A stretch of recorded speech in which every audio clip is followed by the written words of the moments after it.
Good morning friends. ഇന്ന് നമ്മൾ പറയാൻ പോകുന്ന ടോപ്പിക്ക് ഇൻ്റർനാഷണൽ ഫിനാൻസിങ് സ്ട്രാറ്റജീനെ കുറിച്ചിട്ടാണ്. എന്താണ് international financing strategy? International financing strategy is also known as international macroeconomics, as it deals with financing on global level. There are various sources for organization to raise funds. To raise funds internationally is one of them. International finance helps organizations engage in cross-border transactions with foreign business partners such as customers, investors, suppliers and lenders. എന്ന് വെച്ചാൽ എന്താണ് international financing strategy പറയുന്നത്? ഒരു global ലെവലിൽ financing കൈകാര്യം ചെയ്യുന്നതിനാൽ international ഫിനാൻസിങ്ങിനെ international macro economics എന്ന് പറയുന്നു. ഓരോ ഓർഗനൈസേഷനും ഫണ്ട് റേസ് ചെയ്യാൻ വേണ്ടിയിട്ട് ഓരോരോ സോഴ്സസ് ഉണ്ട്. ഇൻ്റർനാഷണലി ഫണ്ട് റേസ് ചെയ്യുന്നത് ഇതിലൊന്നാണ്. പിന്നെ ഈ കസ്റ്റമേഴ്സ്, ഇൻവെസ്റ്റേഴ്സ്, സപ്ലയേഴ്സ്, ലെൻഡേഴ്സ് തുടങ്ങിയ ഫോറിൻ ബിസിനസ് പാർട്ട്നേഴ്സുമായിട്ട് ക്രോസ് ബോർഡേഴ്സ് ട്രാൻസാക്ഷനിൽ ഏർപ്പെടാൻ വേണ്ടിയിട്ട് ഇൻ്റർനാഷണൽ ഫിനാൻസിങ് ഓർഗനൈസേഷൻ സഹായിക്കുന്നു എന്ന് ഇതിൽ പറയുന്നുണ്ട്. നെക്സ്റ്റ് പറയുന്നത് financing of international operations take into account 3 main objectives. International ഓപ്പറേഷനിൽ ഫിനാൻസിങ് സ്ട്രാറ്റജിക്ക് 3 മെയിൻ ഒബ്ജക്റ്റീവ്സ് ഉണ്ട്. First one, to minimize expected after tax financial cost, എന്ന് വെച്ചാൽ ടാക്സിന് ശേഷമുള്ള ഫിനാൻഷ്യൽ കോസ്റ്റ് മിനിമൈസ് ചെയ്യാൻ വേണ്ടിയിട്ട്. Then second one, to arrange financing options that reduce the riskness of operating cash flows. Reduce ചെയ്യുന്ന financial options arrange ചെയ്യാൻ cash ഫ്ലോസിൻ്റെ റിസ്ക്നെസ്സിനെ ബാധിക്കും. Then third one, to achieve an appropriate international capital structure, appropriate ആയിട്ടുള്ള international capital structure കൈവരിക്കുന്നതിന് വേണ്ടിയിട്ട്. Next പറയുന്നത് financial സ്ട്രാറ്റജീനെ കുറിച്ചിട്ടാണ്. എന്താണ് financing strategy? A financing strategy is an integral to an organization's strategic plan. It sets out how the organization's plan to finance its overall operations to meet its objectives now and in the future. A financing strategy summarizes targets and the action to be taken over 3 to 5 years period to achieve the targets. But it also clearly states that key policies which will guide those actions. എന്ന് വെച്ചാൽ ഒരു financing strategy ഒരു ഓർഗനൈസേഷൻ്റെ integral ആയിട്ടുള്ള strategic plan ആണ്. ഇപ്പോഴത്തെയും ഫ്യൂച്ചറിലെയും ഒക്കെ objectives achieve ചെയ്യാൻ വേണ്ടിയിട്ട് അതിൻ്റെ മൊത്തത്തിലുള്ള ഓപ്പറേഷന് എങ്ങനെയാണ് ഫിനാൻഷ്യൽ ഹെൽപ്പ് നൽകാൻ ഒരു ഓർഗനൈസേഷൻ പ്ലാൻ ചെയ്യുന്നു എന്നാണ് ഇതിൽ വ്യക്തമായിട്ട് പറയുന്നത്. ഒരു ഫിനാൻസിങ് സ്ട്രാറ്റജി അവരുടെ ഒബ്ജക്റ്റീവ്സിനെ ടാർഗറ്റ് ചെയ്യുന്നുണ്ട്. കൂടാതെ തന്നെ ടാർഗറ്റ് അച്ചീവ് ചെയ്യാൻ വേണ്ടിയിട്ട് അവരൊരു 3 മുതൽ 5 വർഷം വരെയുള്ള നടപടി എടുക്കുന്നുമുണ്ട്. ആ ഓപ്പറേഷനെ ഗൈഡ് ചെയ്യുന്നതിന് ഇമ്പോർട്ടൻ്റ് ആയിട്ടുള്ള കീ പോളിസീസ് ഇതിൽ കറക്റ്റായിട്ട് പറയുന്നുണ്ട് എന്നാണ് ഫിനാൻസിങ് സ്ട്രാറ്റജിയിൽ പറയുന്നത്. ഇനി നെക്സ്റ്റ് പറയുന്നത് structure of international financing strategy. International financing സ്ട്രാറ്റജിക്ക് 4 സ്ട്രക്ചറാണുള്ളത്. Where are we now, where would we like to be and how do we get there, key policies. 4 ആണ് സ്ട്രക്ചർ എന്ന് പറയുന്നത്. അതിൽ first one, where are we now. Where are we now എന്ന് പറഞ്ഞു കഴിഞ്ഞാൽ നമ്മളിപ്പോൾ എവിടെയാണ് ഇതാ പറയുന്നത്. This section summarizes where the organization is at the start of the strategy. This includes an assessment of the key risk facing the organisation and the resources available. എന്ന് വെച്ചാൽ ഒരു സ്ട്രാറ്റജീൻ്റെ സ്റ്റാർട്ടിങ്ങിൽ ഓർഗനൈസേഷൻ എവിടെയാണ് എന്നാണ് ഈ സെക്ഷൻ പറയുന്നത്. എവിടെ എന്നാണ് ഈ സെക്ഷൻ പറയുന്നത്. Then second one, where would we like to be. Where would we like to be എന്ന് പറഞ്ഞു കഴിഞ്ഞാൽ എവിടെ ഇരിക്കാനാണ് ആഗ്രഹം എന്ന് ചോദിക്കില്ലേ, അതാണ് where would we like to be എന്ന് പറയുന്നത്. ഈ ഇൻ്റർനാഷണൽ ഫിനാൻസിങ് സ്ട്രാറ്റജിയിൽ where would we like to be എന്ന് പറഞ്ഞാൽ this section summarizes the key financial targets for 3 to 5 years time and is influenced by the risk and opportunities in the first section. എന്ന് വെച്ചാൽ ഈ സെക്ഷനിൽ ഒരു 3 മുതൽ 5 വരെയുള്ള ഇമ്പോർട്ടൻ്റ് ആയിട്ടുള്ള ഫിനാൻഷ്യൽ ടാർഗറ്റ് ചെയ്യുന്നു എന്നാണ് മെയിനായിട്ട് പറയുന്നത്. വേറെ ഒന്നുമില്ല. എന്താണ് 3 മുതൽ 5 വരെയുള്ള പ്രധാനപ്പെട്ടിട്ടുള്ള ഫിനാൻഷ്യൽ ടാർഗറ്റ്സ് ചെയ്യുന്നു എന്നാണ് പറയുന്നത്. Then third one, how do we get there, എന്ന് വെച്ചാൽ ഞങ്ങൾ എങ്ങനെയാണ് അവിടെ എത്തിച്ചേരുക. ഈ ഇൻ്റർനാഷണൽ ഫിനാൻസിങ് സ്ട്രാറ്റജീൻ്റെ കേസിൽ how do we get there എന്ന് പറഞ്ഞു കഴിഞ്ഞാൽ this is the meat of financing strategy. It describes what actions you will take each year to finance the strategic plan and achieve the financial targets identified in the section. എന്ന് വെച്ചാൽ ഇതൊരു മീറ്റാണ്. It's a meet of financial strategy. ഓരോ വർഷവും ഒരു strategy plan financial എന്താ പറയുക ധനസഹായം ഫിനാൻഷ്യലി നൽകാനും സെക്കൻഡ് സെക്ഷനിൽ ഐഡൻറ്റിഫൈ ചെയ്ത ഫിനാൻഷ്യൽ ടാർഗറ്റ്സ് കൈവരിക്കാനും നിങ്ങൾ എന്ത് ഓപ്പറേഷൻസ് ചെയ്യുന്നു എന്നും ഇതിൽ കറക്റ്റായിട്ട് പറയുന്നുണ്ട്. Then fourth one, key policies. എന്താണ് കീ പോളിസീസ്? ഈ policies will include policies that guide in the financing strategy. എന്ന് വെച്ചാൽ ഈ സെക്ഷനിൽ എന്ന് വെച്ചാൽ കീ പോളിസിങ് സെക്ഷനിൽ ഫിനാൻഷ്യൽ സ്ട്രാറ്റജീനെ ഗൈഡ് ചെയ്യുന്ന പോളിസീസ് ഉൾപ്പെടുത്തും. കോർ കോസ്റ്റ് പോളിസി പ്രൊജക്റ്റുകളിൽ നിന്നും ഫൗണ്ടേഴ്സിൽ നിന്നും പ്രോഗ്രാംസിൻ്റെ സപ്പോർട്ട് കോസ്റ്റിൽ വീണ്ടെടുക്കാൻ എന്ത് മെത്തേഡ് യൂസ് ചെയ്യുമെന്നൊക്കെ ഇതിൽ കറക്റ്റായിട്ട് പറയുന്നുണ്ട്. ഇതാണ് 4 സ്ട്രക്ചർ. ഇൻ്റർനാഷണൽ ഫിനാൻസിങ് സ്ട്രാറ്റജീൻ്റെ 4 സ്ട്രക്ചറാണ് ഇപ്പോൾ പറഞ്ഞത്. ഇനി നമുക്ക് പറയാനുള്ളത് ഇമ്പാക്റ്റ് ഓഫ് ടെക്നോളജിയാണ്. എന്താണ് ഇമ്പാക്റ്റ് ഓഫ് ടെക്നോളജി? ആ ഇമ്പാക്റ്റ് ഓഫ് ടെക്നോളജിയിൽ ഒരു 5 പോയിന്റ്സ് നമുക്ക് പഠിക്കാനുണ്ട്. First one, centralisation of information, more efficient decision making, mobility, more effective, increase productivity. ഇതാണ് നമുക്ക് പഠിക്കാനുള്ള 5 പോയിന്റ്സ്. അതിൽ first one, centralisation of information. Centralization of information on the internet, namely in the cloud, allows all the employees to have access to the same document, facilitating their consolidation and editing. Software multipliers allow financial information coming from the company's data sources to the consultant on a single dashboard and in the real time facilitate strategic financial decision making. എന്ന് വെച്ചാൽ ഇൻ്റർനെറ്റിൽ informations keep ചെയ്യുന്ന cloud, ഈ informations keep ചെയ്യുന്നതിനാണ് cloud എന്ന് പറയുന്നത്.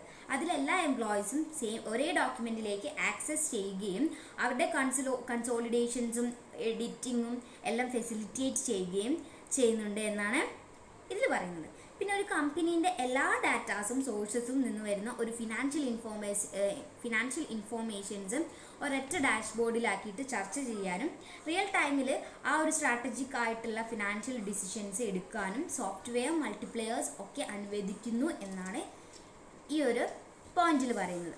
അപ്പോൾ കറക്റ്റായിട്ട് സെൻട്രലൈസേഷൻ ഓഫ് ഇൻഫോർമേഷൻ മനസ്സിലായെന്ന് വിചാരിക്കുന്നു. നെക്സ്റ്റ് പറയാം, more efficient in decision making. More efficient in decision making പറയുന്നത് with a system that generates financial reports simply and quickly, it becomes much more easier to make strategic financial decisions. ഒരു financial reports simple ആവാനും quick ആവാനും വേണ്ടിയിട്ട് സൃഷ്ടിക്കുന്ന ഒരു സംവിധാനത്തിലൂടെ financial strategic decisions എടുക്കുന്നതാണ് കൂടുതൽ എളുപ്പമെന്നാണ് ഈ ഒരു പോയിന്റിൽ പറയുന്നത്. ഞാൻ പറയുന്നത് മൊബിലിറ്റി. എന്താണ് മൊബിലിറ്റി?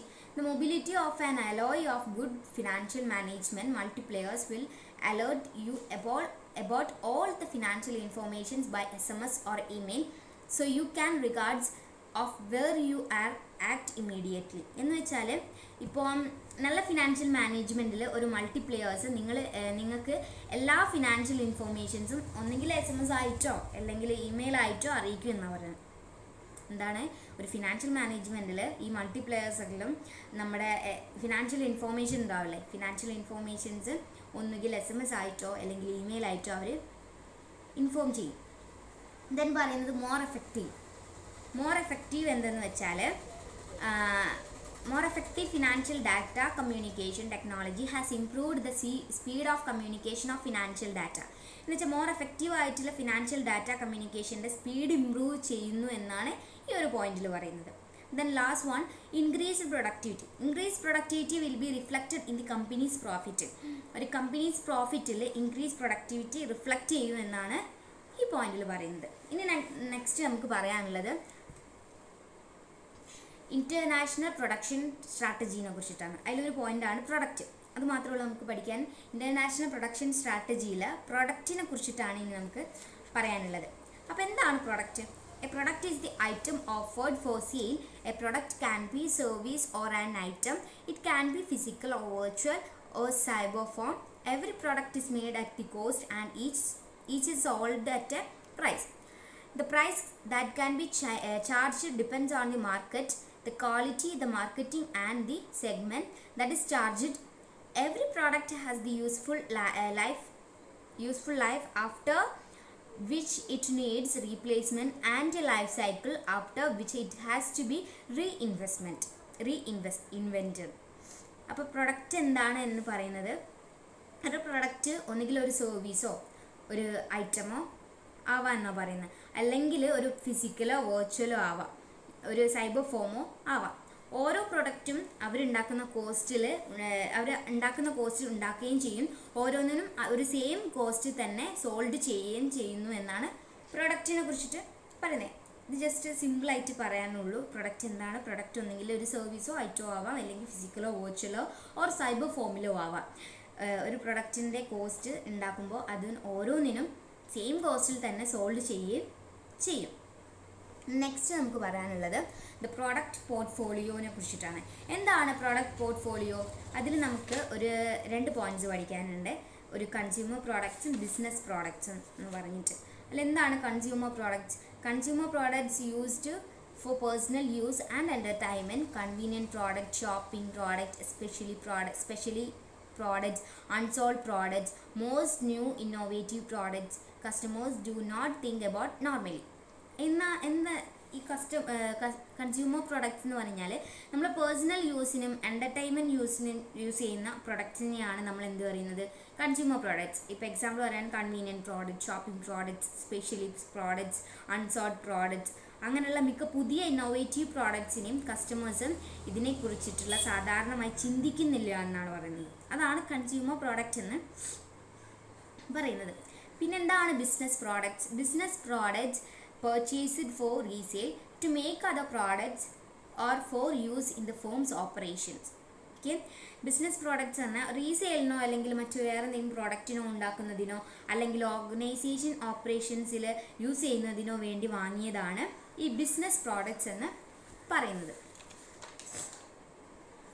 ഇനി നെക്സ്റ്റ് പറയാനുള്ളത് qualities of A good product. ഒരു ഗുഡ് പ്രോഡക്ട്സിൻ്റെ ക്വാളിറ്റീസ് ആണ് പറയുന്നത്. അതിൽ 7 പോയിന്റ്സ് പറഞ്ഞിട്ടുണ്ട്. First point, does it have unique features. അതിന് നമ്മളെ ഗുഡ് പ്രോഡക്റ്റിന് യുണീക്ക് ആയിട്ടുള്ള ഫീച്ചേഴ്സ് ഉണ്ടോ എന്നാണ് ചോദിക്കുന്നത്. Then this it have mass appeal. Mass appeal എന്ന് പറഞ്ഞാൽ ഒരു പീപ്പിൾസിൻ്റെ ഇടയിൽ ആകർഷണം ഉണ്ടാവും, അതാണ് മാസ് അപ്പീൽ എന്ന് ചോദിക്കുന്നത്. Then third one, does it solve A problem. ആ ഒരു ഗുഡ് പ്രോഡക്റ്റ് എന്താ പറയുക, നല്ല പ്രോബ്ലം സോൾവ് ചെയ്യുന്നുണ്ടോ എന്നാണ് ചോദിക്കുന്നത്. Then fourth one, is there a powerful offer. ഏതെങ്കിലും ഒരു പവർഫുൾ ആയിട്ടുള്ള ഓഫേഴ്സ് ഉണ്ടോ ഈ ഗുഡ് പ്രോഡക്റ്റിന്. ദെൻ പറയുന്നത് can you easily explain how it work. എങ്ങനെയാണ് പ്രവർത്തിക്കുന്നതെന്ന് എളുപ്പത്തിൽ വിശദീകരിക്കുവാൻ കഴിയുന്നുണ്ടോ ഒരു ഗുഡ് പ്രോഡക്റ്റിന്. പിന്നെ പറയുന്നത് is there a magical demo ഉണ്ടോ ഒരു ഗുഡ് പ്രോഡക്റ്റിന്.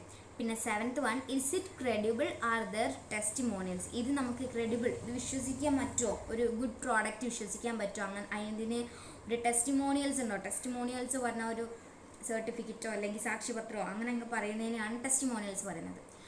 അപ്പോൾ ഈ 10 ക്വസ്റ്റ്യൻ താഴെ പറഞ്ഞിട്ടുണ്ട്. If you answer to all questions, 10 question 7 question, if you all answered yes to all these questions, you have got a yourself if a product that is solid. You won't even need a celebrity endorser to make it fly on the shelf. ഈ 7 ചോദ്യങ്ങൾക്കും നിങ്ങൾക്ക് yes പറയാൻ തോന്നിയിട്ടുണ്ടെങ്കിൽ നിങ്ങൾക്കൊരു good quality ആയിട്ടുള്ള product കിട്ടിയെന്ന് നമുക്ക് തന്നെ മനസ്സിലാക്കാം എന്നാണ് പറയുന്നത്. നെക്സ്റ്റ് പറയുന്ന topic key components of international key components of international production strategy. അതിൽ കുറച്ച് 4 പോയിന്റ്സ് പറയുന്നുണ്ട്. Key components, customers, competitors, business, macro environment. അപ്പോൾ ഫസ്റ്റ് പറയാം കസ്റ്റമേഴ്സ് എന്താണെന്ന് പറയാം. Customers, the foundation of a successful business is a product that customers want. Therefore, the production strategy should first define who your customer are. എന്താണ് customers പറയുന്നത്? ഒരു unsuccessful ബിസിനസ്സിൻ്റെ foundation കസ്റ്റമേഴ്സിനെ ആഗ്രഹിക്കുന്ന പ്രൊഡക്റ്റ് തന്നെയാണ് എന്നാണ് പറയുന്നത്. എന്താണ് ഒരു സക്സസ്ഫുൾ ബിസിനസ്സിൻ്റെ ഫൗണ്ടേഷൻ? ഒരു കസ്റ്റമേഴ്സ് ആഗ്രഹിക്കുന്ന പ്രൊഡക്റ്റ് തന്നെയാണ്. നമ്മളെ കസ്റ്റമേഴ്സ് ആരാണെന്ന് പ്രൊഡക്ഷൻ സ്ട്രാറ്റജി ആദ്യം ഡിഫൈൻ ചെയ്യണം. അതാണ് കസ്റ്റമേഴ്സ് എന്ന് പറയുന്നത്. Okay, then second point, competitors. എന്താണ് competitors? The production strategy describes how you position your product to customers given the other products and services on the market. എന്ന് വെച്ചാൽ production strategy നിങ്ങളുടെ പ്രൊഡക്റ്റിനെ എങ്ങനെയാണ് സ്ഥാനപ്പെടുത്തുന്നത് എന്നാണ് ഡിഫൈൻ ചെയ്യുന്നത് എന്നാണ് നമ്മളെ ഈ ഒരു കോമ്പറ്റീറ്റേഴ്സ് എന്ന് പറഞ്ഞ പോയിന്റിൽ. എന്താണ് ഒരു പ്രൊഡക്ഷൻ സ്ട്രാറ്റജി നമ്മളെ പ്രൊഡക്റ്റിനെ എങ്ങനെയാണ് ഭാഗപ്പെടുത്തുന്നത് എന്നാണ്, അല്ലെങ്കിൽ സ്ഥാനപ്പെടുത്തുന്നു എന്നാണ്, ഡിഫൈൻ ചെയ്യുന്നത് എന്നാണ് ഈ പോയിന്റിൽ പറയുന്നത്. Third one, business. എന്താണ് business? The production strategy describes how the product will be make money and achieve business goals. Twitter is a consumer product that monetize its use base through a selling advertising space to brands. Business പറഞ്ഞു കഴിഞ്ഞാൽ ഒരു product എങ്ങനെ മണി earn ചെയ്യാനും business goals achieve ചെയ്യാൻ ചെയ്യുന്നു എന്നാണ് product strategy വിവരിക്കുന്നത് എന്നാണ് പറയുന്നത്. എന്താണ് ഒരു പ്രൊഡക്റ്റിനെ എങ്ങനെ മണി ഏൺ ചെയ്യാനും അതിൻ്റെ ബിസിനസ് ഗോൾസ് അച്ചീവ് ചെയ്യുന്നു എന്നും പ്രൊഡക്റ്റ് സ്ട്രാറ്റജി വിവരിക്കുന്നുണ്ട് എന്നാണ് ഈ പോയിന്റിൽ പറയുന്നത്. Then fourth point, macro environment. എന്താണ് macro environment? The macro environment accounts for economic, technological, political and cultural forces that may affect your market and your product over the short and long period. എന്ന് വെച്ചാൽ macro environment പറയുന്നത് economic technological political and cultural ഫോഴ്സസിനും ഈ ഒരു macro environment കാരണമാവുന്നുണ്ട്. പിന്നെ കൂടാണ്ട് തന്നെ അത് നമ്മുടെ മാർക്കറ്റിനെ ലോങ് പീരീഡിലും ഷോർട്ട് പീരീഡിലും ബാധിച്ചേക്കാം എന്നാണ് ഈ ലാസ്റ്റ് പോയിന്റ് പറയുന്നത്. ഇത് നമുക്ക് ഒരു പോയിന്റ് പറയാം, ഇത് ജസ്റ്റ് ഒന്ന് നിങ്ങൾ നോട്ട് ചെയ്താൽ മതി. Stages of international production development. ഇതിൽ അങ്ങനെ എക്സ്പ്ലെയിൻ ചെയ്യാനൊന്നുമില്ല. നമ്മളെ ഇൻ്റർനാഷണൽ പ്രൊഡക്ഷൻ ഡെവലപ്മെൻറ്റിൻ്റെ സ്റ്റേജസ് പറയണം. ഐഡിയ ക്രിയേഷൻ, നമ്മൾ ന്യൂ ആയിട്ടുള്ള ഐഡിയാസ് ക്രിയേറ്റ് ചെയ്യണം. പിന്നെ സ്ക്രീനിങ് ആൻഡ് ഇവാലുവേഷൻ, സ്ക്രീനിങ്ങും ഇവാലുവേറ്റ് ചെയ്യാൻ വേണ്ടിയിട്ട്. പിന്നെ തേർഡ് വൺ ഡെവലപ്മെൻറ്റ്, അതിന് വികസിക്കാൻ വേണ്ടിയിട്ട്. പിന്നെ ടെസ്റ്റ് മാർക്കറ്റിങ്ങിനെ കുറിച്ചിട്ട് പറയുന്നുണ്ട്. പിന്നെ കൊമേഴ്ഷ്യലൈസേഷൻ. ഇതൊരു 5 പോയിന്റ്സ് ഇതങ്ങനെ തന്നെ പഠിച്ചാൽ മതി. ഇതിൻ്റെ എക്സ്പ്ലനേഷൻ ഒന്നുമില്ല, ജസ്റ്റ് നോട്ട് ചെയ്ത് വെച്ചാൽ മതി. ഇനി നെക്സ്റ്റ് പറയുന്നത് കോമ്പോണൻറ്റ്സ് ഓഫ് ഇൻ്റർനാഷണൽ പ്രൊഡക്ഷൻ സ്ട്രാറ്റജി. അതിൽ ഒരു 3-4 പോയിന്റ്സ് പഠിക്കാനുണ്ട്. അതിൽ ഫസ്റ്റ് വൺ പറയുന്നതാണ് പ്രൊഡക്ഷൻ എക്സ്റ്റൻഷൻ. എന്താണ് production extension? Companies here extend the same product marketed successfully in the home market to other parts of the world without any modification. എന്ന് വെച്ചാൽ ഇവിടുത്തെ കമ്പനീസിന് എല്ലാം ഹോം മാർക്കറ്റിൽ നിന്ന് സക്സസ്ഫുള്ളി മാർക്ക് ചെയ്ത പ്രൊഡക്ട്സ് ആയിരിക്കും. ഇവിടുത്തെ കമ്പനീസിൻ്റെ എല്ലാ ഹോം മാർക്കറ്റിലും സക്സസ്ഫുള്ളി ആയിട്ട് മാർക്ക് ചെയ്ത പ്രൊഡക്ട്സ് ആയിരിക്കും. അതേ പ്രൊഡക്ട്സ് തന്നെ ഒരു ചേഞ്ചും വരുത്താണ്ട്, വെച്ചാൽ ഒരു മോഡിഫൈയും വരുത്താണ്ട് നമ്മളെ ലോകത്തിലുള്ള മറ്റ് ഭാഗങ്ങളിലേക്ക് എക്സ്റ്റെൻഡ് ചെയ്യുന്നു എന്നാണ് ഈ പ്രൊഡക്റ്റ് എക്സ്റ്റൻഷനിൽ പറയുന്നത്. Then second one, product adaptation. Product adaptation എന്ന് പറഞ്ഞാൽ marketing strategies in a country by country basis are tailored with peculiarities of the local market. എന്ന് വെച്ചാൽ ഓരോ കൺട്രീസും അടിസ്ഥാനമാക്കിയിട്ടുള്ള മാർക്കറ്റിംഗ് സ്ട്രാറ്റജീസ് പെക്യുലാരിറ്റീസിന് അനുസരിച്ചിട്ടാണ് എന്നാണ് ഈ പോയിന്റ് പറയുന്നത്.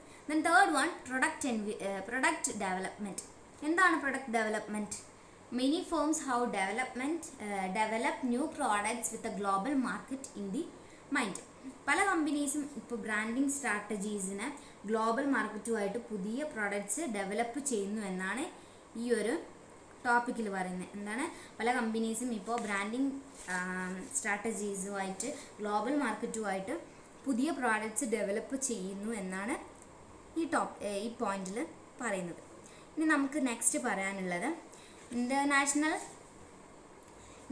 production strategic consideration during the product life cycle. അപ്പോൾ അതിൽ ഒരു 4 പോയിന്റ്സ് പറയാനുണ്ട്. അതിൽ ഫസ്റ്റ് വൺ ഇൻട്രൊഡക്ഷനിൽ പറയുന്നത് it stimulates production awareness and trial.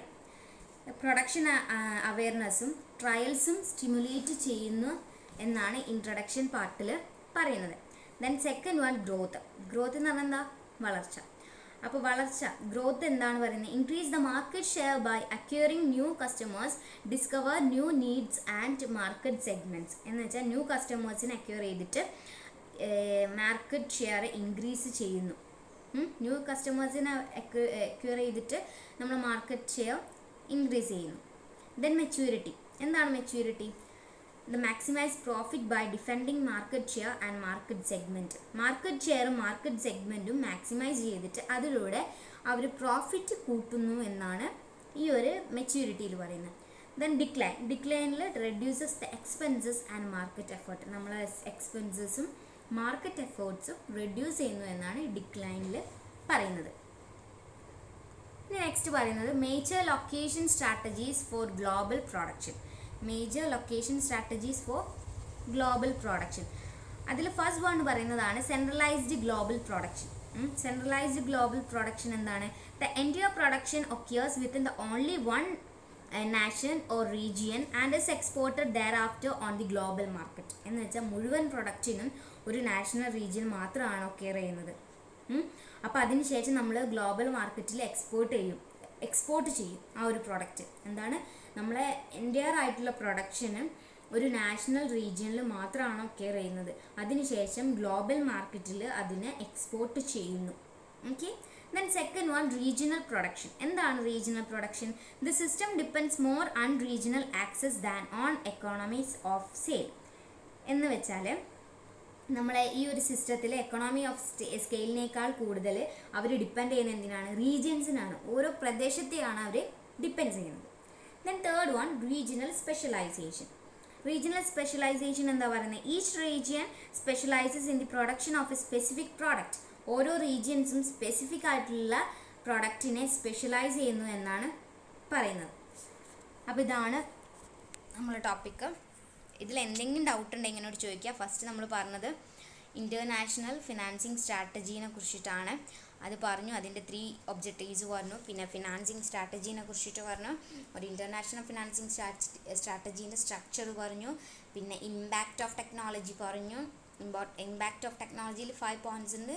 പിന്നെ ഇൻ്റർനാഷണൽ പ്രൊഡക്ഷൻ സ്ട്രാറ്റജീനെ കുറിച്ചിട്ട് പറഞ്ഞു, ഇത് പ്രോഡക്റ്റ് പോർട്ട്ഫോളിയോനെ കുറിച്ചിട്ട് പറഞ്ഞു, പിന്നെ ഒരു ഗുഡ് പ്രോഡക്റ്റിൻ്റെ ക്വാളിറ്റീസിനെ കുറിച്ചിട്ട് പറഞ്ഞു, പിന്നെ key components of international production strategy, then stages of international production development, then components of international production സ്ട്രാറ്റജീനെ കുറിച്ചിട്ട് പറഞ്ഞു, then international production strategic considerations during the product life cycles, പിന്നെ ലാസ്റ്റ് നമ്മൾ പറഞ്ഞത് major location strategies for global production. അപ്പോൾ ഇതിൽ എന്തെങ്കിലും doubt ഉണ്ടെങ്കിൽ എന്നോട് ചോദിക്കാം.